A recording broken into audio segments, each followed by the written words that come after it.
Molweni ma-grade 8 sifunda inoveli yenu ethi Thozi Ndingowakho Ndithande ngokubhalwa nguNomazwi Phakane. Sifunda isahluko sesithathu. Ndiyabulela bazali bam.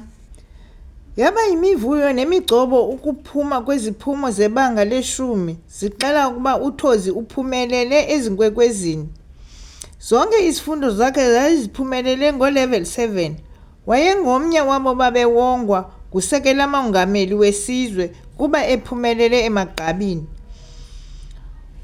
Wayengowenani ofumana imali yokuqhubekeka nezifundo zakhe. Kaloku wayenze i-maths ne-science, izifundo ekucingwa ukuba ziyadingeka okanye zibalulekile. Tyhini Mlesi waze wamhle umntwana womntu wasusa iphepha. Abazali babo bonke abantwana ababewongwa babekho begudlana ngamacala omhlophe nontsundu. Zazikho iitishara zesikolo eziziphumo ziphunyelelwe emagqabini. Kukho neqaqobana leetishara ezawongwa nazo ngomsebenzi omhle. Sesisivile ukuba abazali neetishara babekho, kodwa kukho nohlumelo, akaququzeli suka. Kaloku besixelelwe phaya phambili ukuba wayefundisa kumabanga asezantsi. Ingaba yena uze ngabuni eThekwini? Eququzeliswa yintoni kangaka?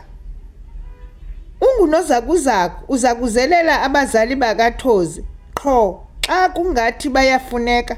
Nguye ubabonisa indlela yendawo abafanele ukuya kuzo. Ucelwe ngubani?